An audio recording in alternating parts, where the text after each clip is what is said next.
What's going on, Junkie Nation? Gorgeous George and Goes checking in. Going to talk to the Axeman, Alfie Davis, 19-5-1 overall pro record. He's going to be battling for $500K and a belt at the upcoming PFL World Tournament 9. His opponent will be Gadzhi Rabadanov. They are the main event.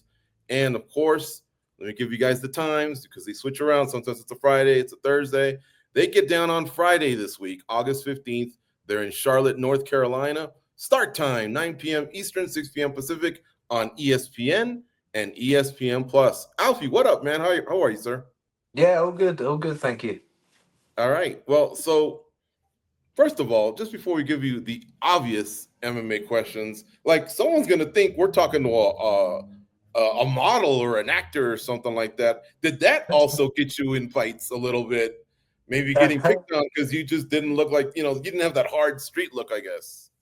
Hell, thank you, my man. Now, to be honest, not a lot of people believe me. It's quite a good thing because not a lot of people believe that I fight, actually. Funny enough, we was in the taxi on the way here, and I was like, "What are you doing in Charlotte?" And I tried to tell the guy, and he was like, he was Turkish guy, he was a bit rough around the edges, and he just didn't believe me. So I was just like, "Yeah, all right, man. Sorry, but that's what we're doing here." But yeah, I've definitely had it before. By the end of the ride, did he buy into that you're a fighter, or did he still think you're just a wannabe tough guy? Yeah, no, I just sort of lent into the fact. I didn't bother trying to convince him. I just said that I did Aikido, and we was over here for a martial arts tournament in Aikido, and so I just sort of went with it. Yeah, I've You had could that have just before. got out of the cab and said, "Make me pay you," and then he would have. Yeah, yeah, look, but yeah. And I when don't you know get why. close, I've Alfie, got the I'm obsessed. cauliflower ear, and I've been beaten up a few times. So, but thank you. That's very kind of you. You taking a few L's on the street? Yeah. Oh, definitely. Yeah, especially in my younger years. Yeah. By bigger dudes or people your age before you knew how to fight? Well, to be fair, I've not had a street fight in probably 10 years, but yeah, like growing up, I used to, yeah, I used to get beaten up quite a bit. It's like, I think that's sort of what made me tough. What was the problem? Just because that's how you guys get down on the other side of the pond, or was there Yeah. something? Did you have a Well, bully or older brothers, or what's up? yeah, a bit of everything really. I had one when I was in school. I had a bully that used to try and fight me, and he was in the older years. So eventually, though, I spin kicked him. I remember that was a good day because I was always kickboxing, but on the street, I was always a bit too nervous to use it. And then one day, I just did it and spin and hook kicked him, and it only slapped him. But then from there on, he didn't know. Everyone was calling me John Claude Van Damme in school, so that was quite good. And then, yeah, and then I just sort of where I grew up and stuff. There was, it was like an estate where, yeah, you just sort of had to handle yourself a bit sometimes. So I suppose that happens. I suppose teenage boys in general, you have a bit of a. I think most teenage boys, especially in London, will have a few fights. In 2004, I went with my parents to London, England. The cab dropped us off, and my parents were going to start the check-in process. I was just going to go across the street to cash dollars into pounds.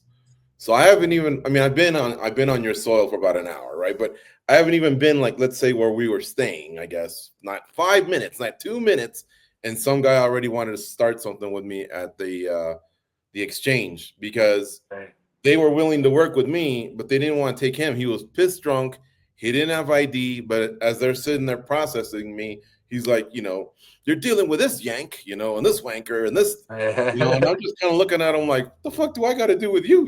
Get your shit in order, I guess. He didn't even have an ID. How do you go in there, Alfie Davis, without an ID? And you know what I'm saying? Like things don't work that way.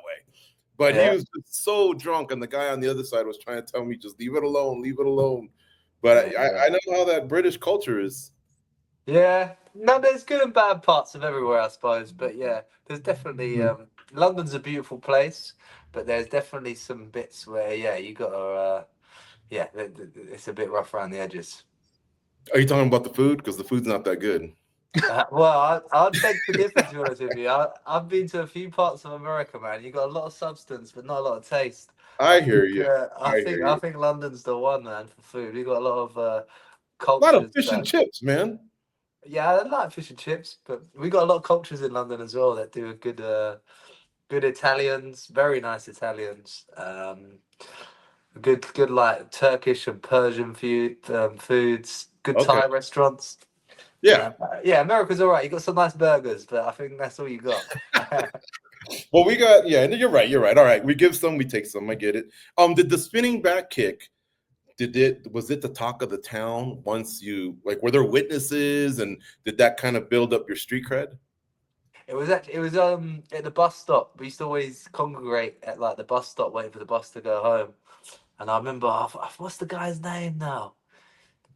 I can't remember the guy's name. It was so long ago, but he was actually American. Funny enough, he was The American, but bully? he moved over to to England for a bit. And he was at my school, Chase Community School.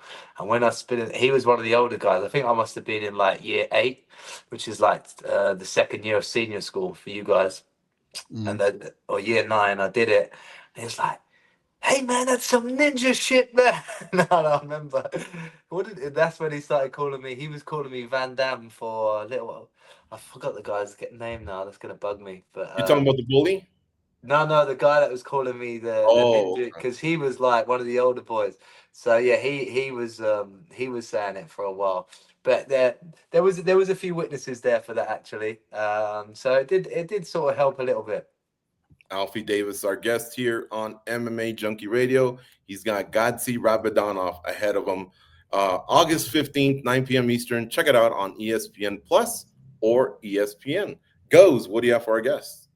So Alfie, at this point, both of you guys are on good streaks, and here you are. Do you feel like you're both kind of carrying the momentum from the previous fights, or does it feel like because you're both in the same spot, it's just a reset and this is its own thing here? Yeah, I feel like I don't really have respect for winning. You're only as good as I say your last performance, but how you are now. So he's had some good performances. I've had some good performances, but it's all in what we're going to do on the night. How far back do you go when you're watching his fights? Because we know what he's good at, and he's been really good at. He's been doing it for a while now, and he's got a long streak going in. What do you look at? Have you been able to find holes in his game? Yeah, I definitely went back to when he lost because although although he's been on a bit of a streak, I think people just stylistically and tendencies are still the same. I mean, even myself, I still have tendencies and stuff that I do from when I first started kickboxing. I just think your body's designed in certain ways. So I definitely looked at his last loss, and it was a 5-rounder. So he got exploited in that one when he lost in the 5-rounder. He got tired. His style of boxing didn't really lend to the style that this guy was using, and so I watched that. And also, I've been watching even his recent wins. Some of them he's had some edgy moments. Like particularly his fight against JJ Wilson, he nearly lost that fight. There was some other fights where they were quite close, and he's made some stuff that I feel that I can exploit. This here is life-changing money, but at the end of the day, you have a job to do in the cage. But how often do you kind of turn that on and go, man, this is what this could do for me, and this is what I would do with the money? Yeah, I'm trying to pinch myself. I keep pinching myself, I should say, and I'm like, wow, if I win this money, it's just, yeah, it's gonna be mad what it can do for me and my family. But equally, yeah, you're right. I've got a job to do, and I think winning the title and the sort of what that represents will mean more to me.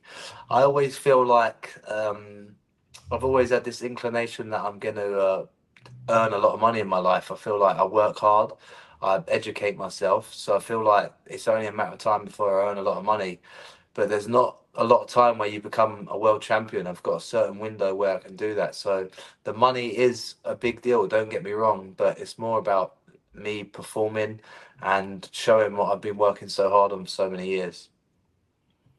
I like two things when we do these interviews, aside from getting the specifics out there about the fight so we can promote it. We got into the street fight stuff. I love that stuff. And then one more here, the what if, all right? So let's just say at the end of the night, because I'm kind of calling your bluff, Alfie. So let's see how this goes. What if at the end of the night they come up to you and go, man, we didn't read the contract and PFL's got us against, between a rock and a hard place. So you can either have the belt or the 500 grand. You're telling me you're taking the belt, and even though it would sting either way, but you have no legal protection at all. You're telling me that you hop back on that plane with the belt, or do you take the cash? Let's see what you say now. Yeah, you definitely put me in a bit of a predicament. I mean, with that money, I can buy myself a nice belt, and I think everyone would know what it represents.